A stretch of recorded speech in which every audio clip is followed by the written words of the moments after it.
Baik, shalom, salam kasih, salam damai, dan selamat hari Natal kepada jemaat Tuhan yang dikasih oleh Yesus Kristus. Saudara kasih Tuhan, perayaan Natal akan menjelang pada bulan ini yang akan dirayakan pada 25 Desember.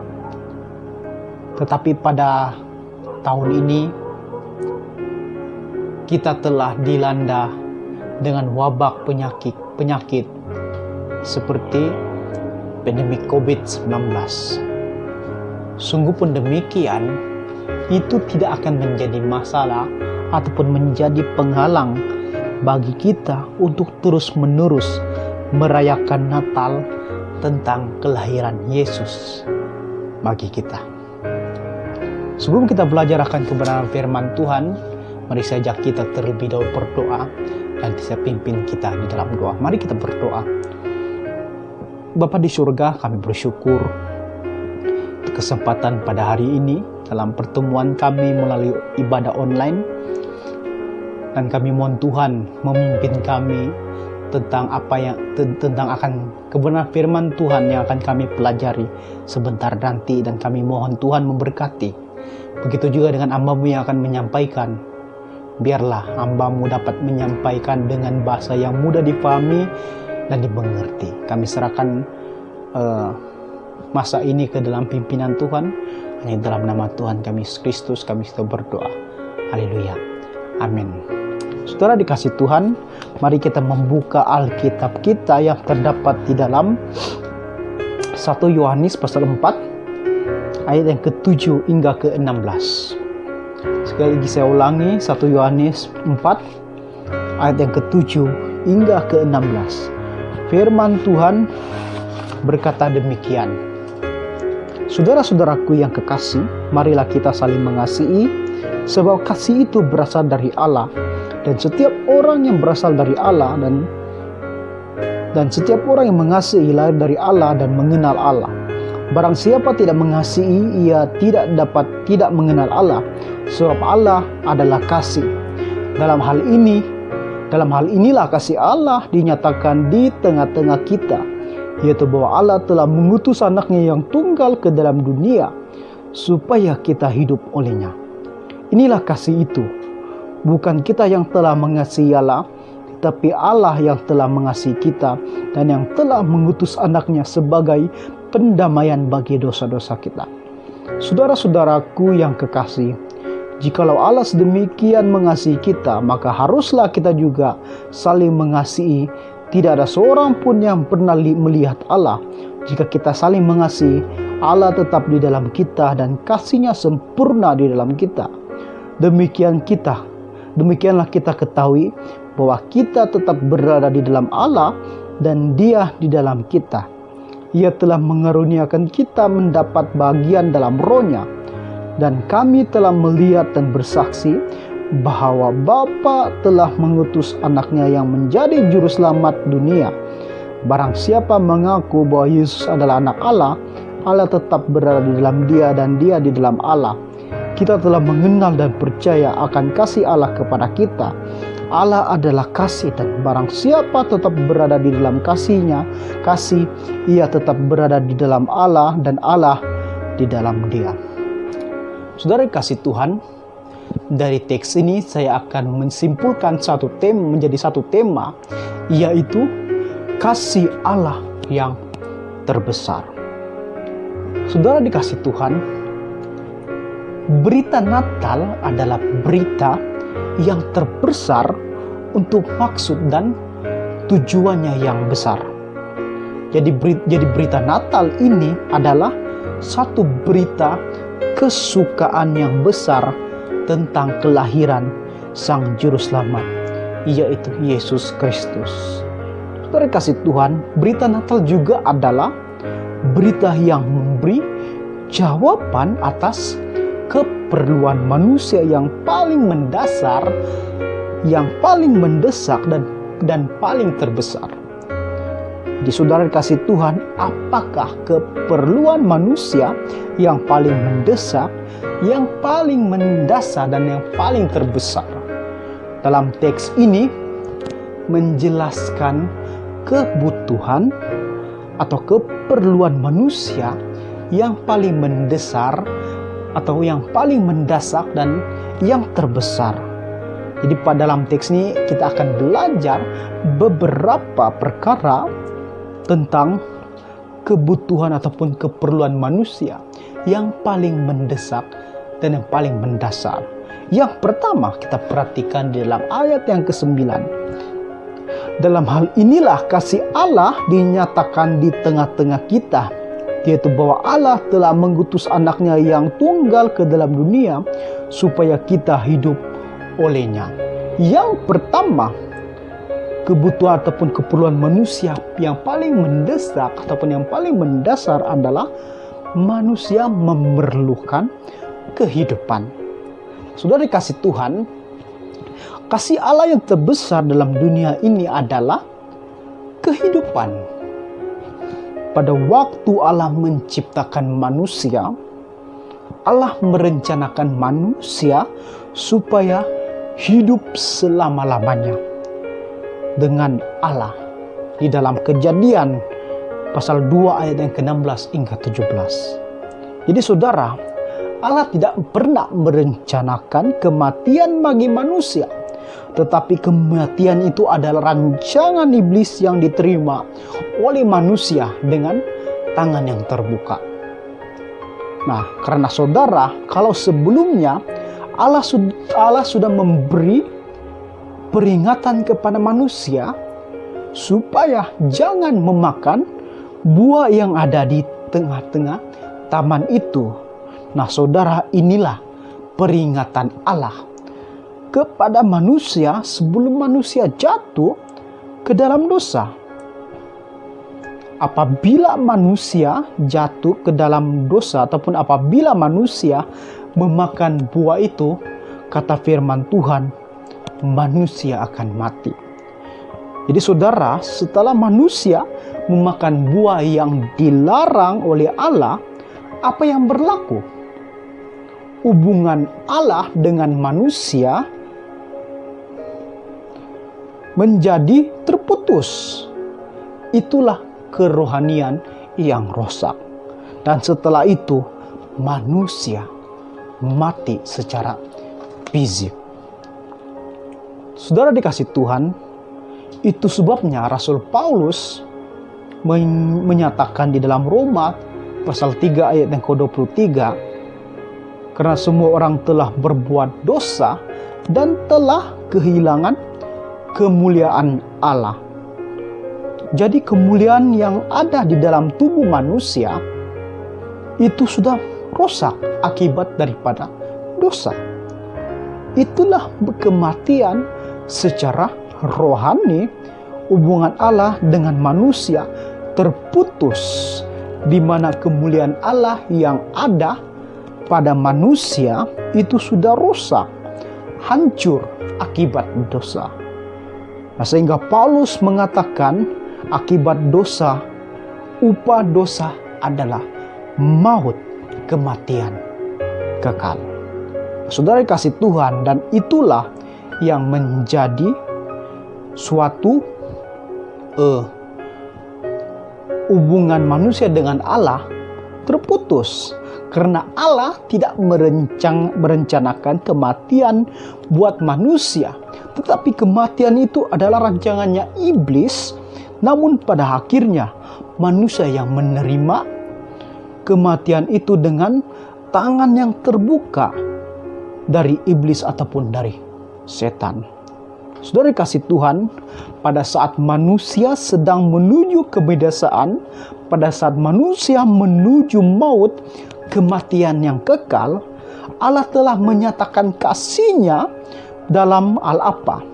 Dalam hal kasih-Nya, kasih Allah dinyatakan bukan dengan memaafkan atau dengan mengampuni, karena hal itu bertentangan sifat dari dan hakikatnya dengan Allah.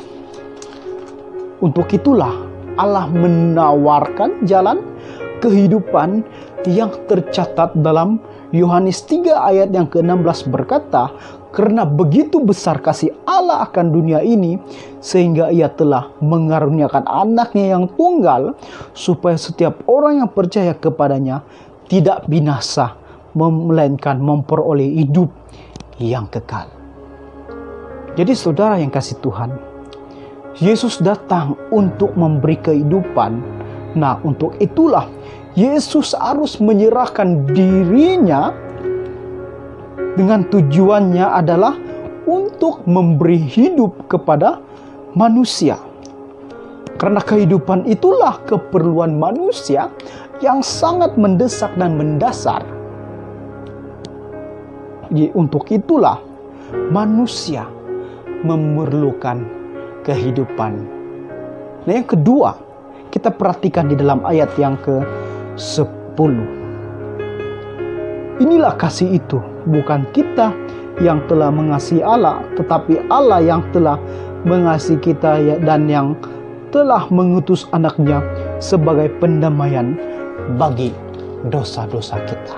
Nah, yang kedua saudara, kebutuhan manusia yang paling mendesak ataupun mendasar adalah manusia memerlukan kedamaian. Saudara dikasih Tuhan, dosa di Taman Eden itu bukan saja merampas kehidupan manusia, melainkan juga keselamatan manusia. Sebelum manusia jatuh ke dalam dosa, manusia memiliki persekutuan yang mesra dengan Allah. Bahkan manusia hidup dalam damai sejahtera dengan Allah.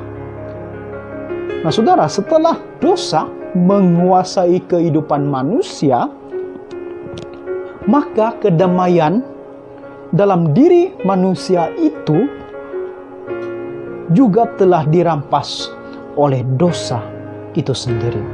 Sehingga hubungan Allah dengan manusia itu rusak sepenuhnya akibat daripada dosa. Saudara dikasih Tuhan, artinya adalah dosa telah memutuskan hubungan yang mesra dengan Allah, antara Allah dengan manusia itu. Nah, dosa itu telah menciptakan jurang pemisahan antara Allah dengan manusia. Maka dengan itu saudara, apa akibatnya? Kalau kita melihat dalam Kejadian 3 ayat yang ke-23 hingga 24 berkata, oleh karena hubungan manusia dengan Allah sudah tidak baik, dikatakan di sana Allah mengusir dan menghalau manusia dari Taman Eden itu. Kenapa? Karena hubungan sudah rusak. Tidak ada lagi kedamaian antara manusia dengan Allah. Dan akibatnya manusia kehilangan damai sejahtera dengan Allah dan dengan sesama. Saudara kasih Tuhan, keadaan itu disadari oleh manusia, sehingga manusia berusaha untuk membangunkan hubungan kembali dengan Allah, yaitu dengan cara manusia itu sendiri, ia memberikan penyembahan, ia memberikan korban, ataupun manusia berusaha untuk tujuan membina hubungan dengan Allah yang sudah rusak itu. Jadi saudara, pertanyaan di sini adalah, apakah usaha manusia itu berhasil oleh apa yang dilakukan oleh manusia sendiri? Amsal 14:12 menyatakan, ada jalan yang disangka orang lurus, tetapi ujungnya menuju maut. Dan Ibrani 10 ayat 4 berkata, sebab tidak mungkin darah lembu jantan atau darah domba jantan menghapuskan dosa. Jadi saudara, jelas bahwa Tidak mungkin air kotor dapat membersihkan pakaian kotor. Dan juga tidak mungkin penyapu yang kotor dapat membersihkan lantai yang kotor. Bahkan juga tidak mungkin darah yang kotor dapat membersihkan darah yang kotor. Namun inilah yang berlaku adalah, saudara, air bersihlah yang mampu membersihkan pakaian yang kotor, dan juga penyapu yang bersihlah yang mampu membersihkan lantai yang kotor, dan juga darah yang bersihlah yang mampu membersihkan darah yang kotor. Saudara kasih Tuhan, jadi dosalah yang memisahkan Allah dengan manusia, seperti yang dikatakan dalam Yesaya 59 ayat yang kedua berkata, tetapi yang merupakan pemisah antara kamu dengan Allah ialah segala kejahatanmu, dan yang membuatkan dia menyembunyikan diri terhadap kamu sehingga ia tidak mendengar ialah segala dosa. Saudara kasih Tuhan, sekalipun keadaan terpisah, tetapi Allah menunjukkan kasih-Nya dengan mengutus Yesus Kristus sebagai jalan pendamaian. Seperti yang dikatakan di dalam Roma 3 ayat yang ke-25 berkata, Kristus Yesus telah ditentukan Allah menjadi jalan pendamaian karena iman dalam darahnya. Nah, hal ini dibuatnya untuk menunjukkan keadilannya, karena ia telah membiarkan dosa-dosa yang telah terjadi dahulu menjadi suatu kesempatan ataupun suatu hubungan manusia dengan Allah itu dipulihkan melalui Yesus Kristus. Nah, sebab itu dalam 2 Korintus 5 ayat 19 berkata, sebab Allah mendamaikan dunia dengan dirinya oleh Kristus dengan tidak memperhitungkan pelanggaran mereka. Ia telah mempercayakan berita pendamaian itu kepada kami. Saudara kasih Tuhan, dalam Yohanes 14 ayat 6 berkata, kata Yesus kepadanya, Akulah jalan kebenaran dan hidup. Tidak ada seorang pun yang datang kepada Bapa kalau tidak melalui aku. Nah, saudara, artinya adalah untuk mendamaikan Allah dengan manusia, maka Yesus harus menjadi korban pendamaian. Karena tidak ada cara yang lain. Karena tidak ada jalan yang lain. Karena Ibrani 9 ayat yang ke-22 berkata, dan hampir segala sesuatu disucikan menurut hukum Taurat dengan darah, dan tanpa penumpahan darah tidak ada pengampunan. Nah, saudara dikasih Tuhan, manusia sangat memerlukan pendamaian, karena pendamaian yang pertama itu sudah rusak akibat daripada dosa. Oleh karena itulah Allah mendamaikan dunia dengan dirinya melalui pengorbanan Yesus Kristus. Jadi itulah kebutuhan ataupun keperluan manusia yang paling mendesak. Yang kedua sebentar tadi adalah manusia memerlukan pendamaian. Jadi yang seterusnya, keperluan manusia yang sangat mendesak dan yang paling mendasar adalah kita perhatikan di dalam ayat yang ke-14. Dan kami telah melihat dan bersaksi bahwa Bapa telah mengutus anaknya menjadi juru selamat dunia. Yang ketiga adalah keperluan manusia yang paling mendesak, dan yang mendasar adalah manusia memerlukan keselamatan. Saudara dikasih Tuhan, telah dijelaskan bahwa sejak manusia berdosa, Allah mengusir dan mengalau manusia dari Taman Eden, sejak saat itulah manusia telah tersesat.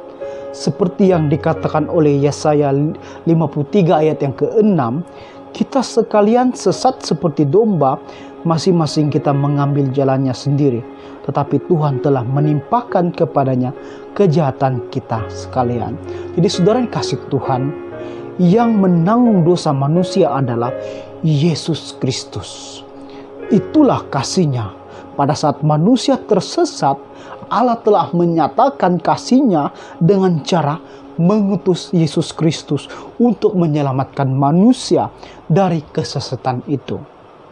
Jadi di dalam Lukas 19 ayat yang ke-10 berkata, sebab anak manusia datang untuk mencari dan menyelamatkan yang hilang. Nah, saudara dikasih Tuhan, untuk menyelamatkan yang hilang itu, Yesus harus datang sebagai Allah dalam rupa manusia. Yesus adalah Allah dalam rupa manusia, dan Yesus adalah Allah yang menjadi manusia. Tujuannya apa, saudara? Supaya Allah dapat menyelamatkan manusia, maka Dia harus berserta dengan manusia. Itu yang dipanggil Immanuel. Dan maka Allah Dia harus menjadi manusia, dan itu menunjukkan tentang inkarnasi atau tentang penjelmaannya. Jadi Dia harus dilahirkan oleh seorang manusia. Saudara kasih Tuhan, untuk menyelamatkan manusia yang sudah tersesat, Allah telah berserta manusia dari menjadi manusia yang telah dilahirkan oleh seorang manusia. Jadi saudara, apa makna semuanya ini bagi kita? Dosa telah menyebabkan manusia kehilangan kehidupan, kehilangan kedamaian, dan juga dosa juga membuat manusia kehilangan keselamatan. Tetapi dalam waktu yang tepat, Allah telah mengambil satu inisiatif, satu jalan keluar dengan jalan mengutus Yesus Kristus menjadi kehidupan, jalan pendamaian dan keselamatan. Jadi saudara dikasih Tuhan, apakah pesan Natal itu bagi kita melalui Natal ini, saudara? Jadi saudara, terimalah Yesus Kristus sebagai hadiah Natal yang terbesar untuk keperluan kita yang terbesar, dan sebagai milikmu yang berharga dan yang termulia. Nah, inilah kebenaran firman Tuhan yang saya kongsikan untuk kita tentang kasih Allah yang terbesar, di mana manusia sangat memerlukan kehidupan, dan di mana manusia sangat memerlukan kedamaian, dan juga manusia memerlukan keselamatan. Demikianlah perkongsian firman Tuhan untuk kita semua sempena perayaan Natal yang akan menjelang. Mari kita berdoa. Bapa di surga, kami bersyukur untuk waktu ini. Biarlah apa yang kami pelajari lewat firman-Mu, kebenaran firman-Mu yang telah mengingatkan kami karya penyelamatan-Mu. Engkau mati demi menebus dosa, demi menebus kami manusia yang berdosa. Untuk itu terima kasih anugerah karya penyelamatanmu Tuhan. Engkau menjadi manusia demi menyelamatkan kami. Kami meresponi firman ini dengan penuh ucapan syukur, hanya di dalam nama Tuhan kami Yesus Kristus kami berdoa. Haleluya. Amin. Baik saudara, shalom, selamat hari Minggu, dan selamat menyambut hari Natal yang akan menjelang. Terima kasih semua, Tuhan memberkati kita semua.